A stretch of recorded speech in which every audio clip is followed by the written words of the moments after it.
Alright, hello everyone, my name is Michael SK, and wow, I am just terrible when it comes to trying to reload this and get the recording going. I accidentally skipped this little bit of dialogue, and that's why you can see the little skip button over here on the right. Just this one right here. Like, I accidentally clicked when trying to record, and then I accidentally stopped the recording.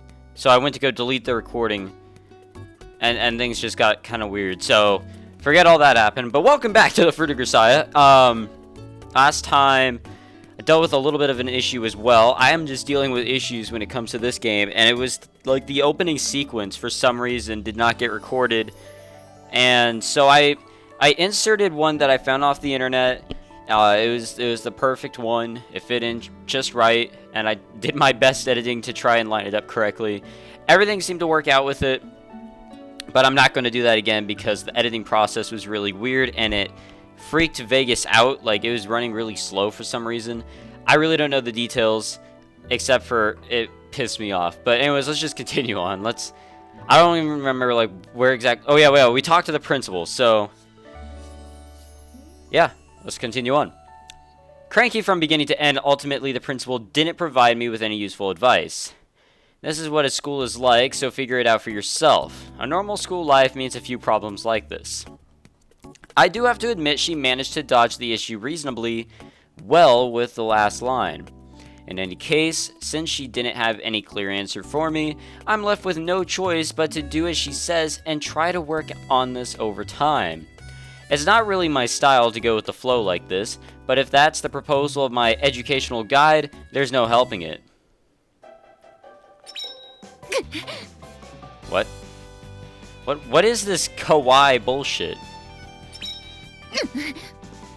Yeah, there's just even more kawaii bullshit. Well, something of that sort.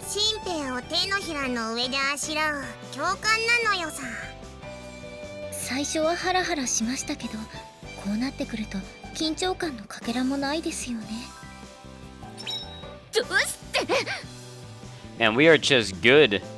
Like, damn, dude. The result of going with the flow, Yumiko's attacks have been continuing without any particular change to date.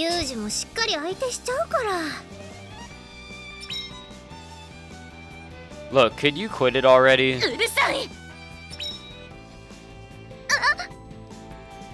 Her movements thrown off by my sudden sidestep, Yumiko staggers forward unsteadily. She tries desperately to regain her balance, resulting in a ridiculous pose in strong contrast with her usual haughty demeanor. And then there's Michiru. Just pisses me off, dude. Like, I don't know what's with her, but she just pisses me off. Michiru lets out an involuntary giggle at the spectacle. She's instantly pierced by Yumiko's furious glare. Damn, dude. Makina coming in like, damn, dude. Ignoring Michiru as she cowers behind her desk, Yumiko storms out of the classroom in a towering rage.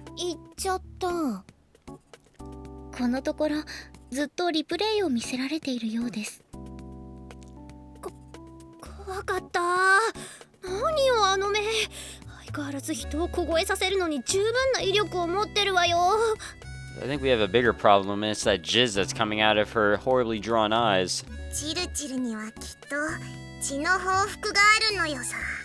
Chiru Chiru? Makina or Makina? I'm gonna call her Makina. I think I've been saying her name wrong, and I feel kind of stupid now.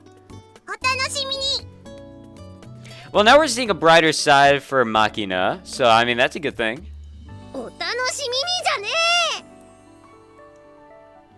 Scenes like this one were very familiar by now. With the exception of Michiru, everyone seems perfectly calm. Even if this little routine doesn't bother them, as a directly concerned party, it's problematic. Hey, Amane. In response to my call, she points to herself with her index finger, silently asking me. When I nod, she approaches in her usual, pointlessly sexy way.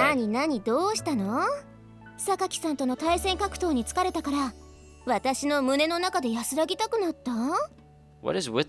What? Would you want that sort of sex worker style treatment? ユージ君がそれを望むのなら、そういう日があってもいいかな。 Then again, why not? I'll be sure to keep that offer in mind, but that's not what I need today. は？なんなの？ You've known her, Yumiko, for a long time, right?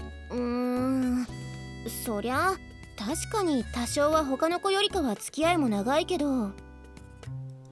Any ideas about the reason she's rejecting me this intensely? ごめん、わからない。ああいう子でしょ？正直、事務的なこと以外に話す機会もあまりないのよね。I see. ユージ君も来たことだし、これから少しずつ話とかできればとは思うけど、今は私もほぼデフォルトに近い状態なのよね。What exactly is the default state? Certainly, Yumiko hardly seems the type to open up and reveal herself to someone just because they've known each other for a while. I guess I'll have to find a solution myself after all. Thanks anyway, let me know if anything comes to mind. With those words, I move to the exit of the classroom. If Yumiko's rejection continues to take this form, I'll have no choice but to ask the principal's advice again. At the moment, I open the door and prepare to leave. 仲間意識かな。 I stop at the sound of Amane's voice. Hmm? ユージ君ってさ、よそから来た人じゃん？そういうとこ、あの子は異物感があって嫌なのかもね。 That's like Makina's excuse, right? What? And that's also what you put in as an excuse for Makina, so is that all you got? She's saying the same things as the principal, huh?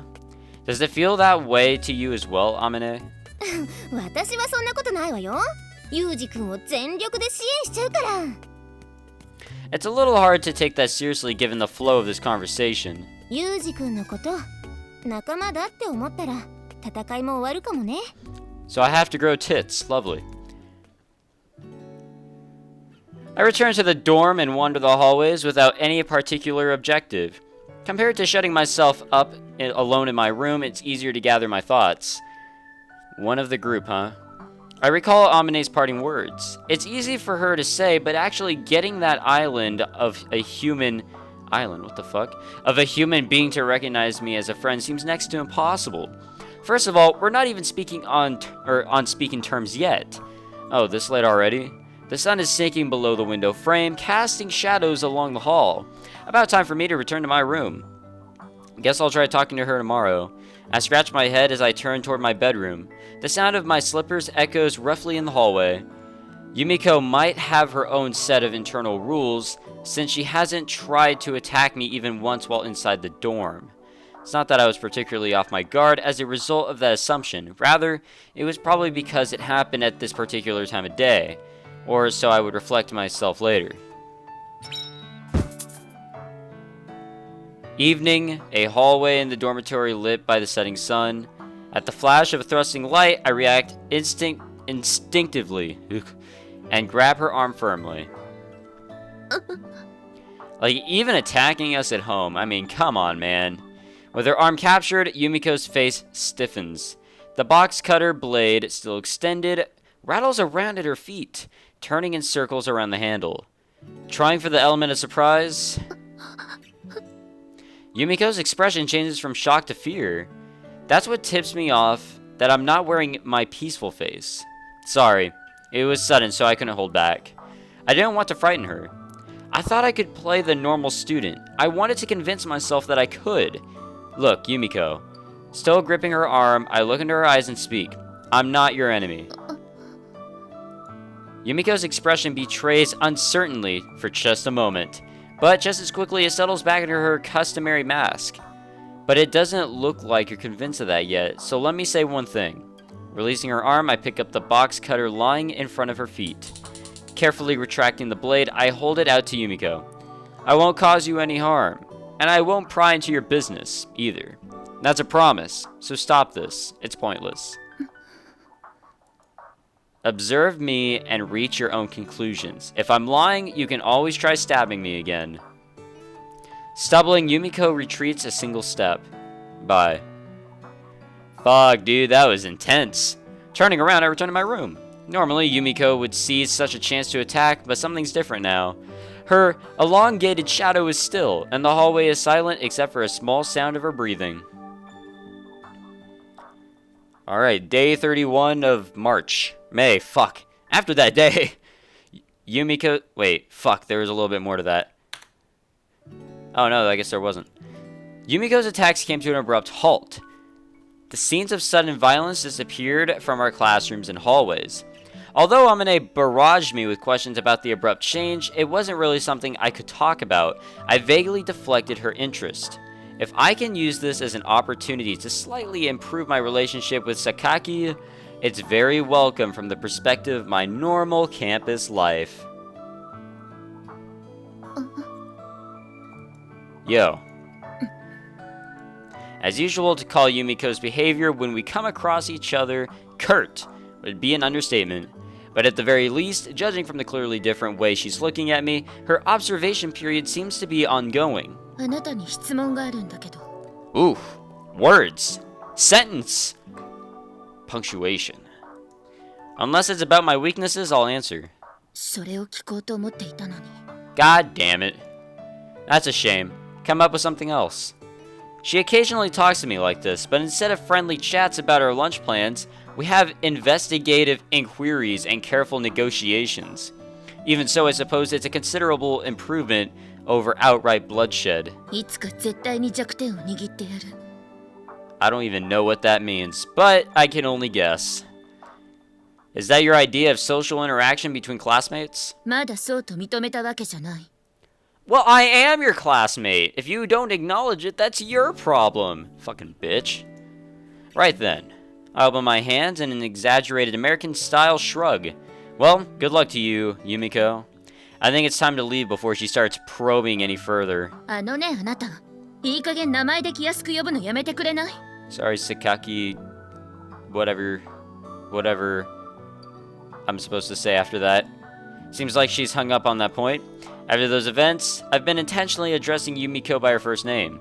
The family name would actually be more appropriate here, but I've got a bit of a reason for doing this. Says the woman who's never referred to me as anything but you. What? So you're saying, as classmates, we should both use last names?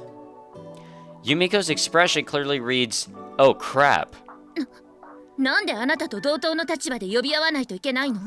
have to address me as your fucking equal.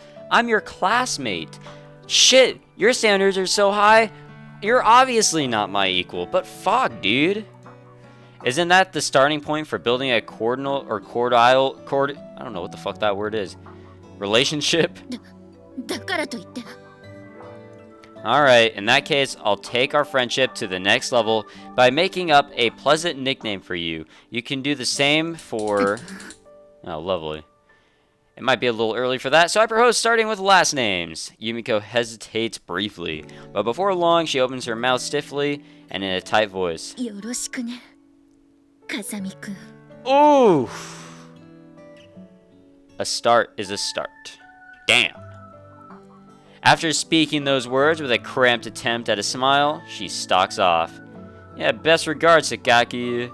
Thus, after great hardship, I finally succeed in establishing an absolute minimum level of communication with my 5th classmate. Seems this student life thing is pretty rough in its own way. Alright, it is June 1st. When I push open the heavy glass doors, I find the lobby in utter silence. Exchanging my outdoor use shoes for the slippers I used in my room, I reach for the board hanging above the shoe racks and flip the magnetic name tag reading Kazumi Yuji from out to in. A glance at the other name tags reveals that Sakaki, Sachi, and Amane are all in, but there's no one in the lobby. They're probably shut up in their rooms doing homework. Hold on. There wasn't any homework assigned today, which would mean my hypothesis just now can't be accurate. Then what? When students shut themselves up in their rooms, homework and masturbation... Wow, I was not expecting that to come up. Homework and masturbation are the only things that come to mind. Although I gave the matter a little thought, I don't plan on going around and confirming my new conjecture. It's just a guess, and no matter what sort of vile filth they're getting off to, that's their I cannot pronounce that. I've seen that word before, but I've never had to pronounce it. So, fuck that. In this case, pretending not to notice would be the kinder thing.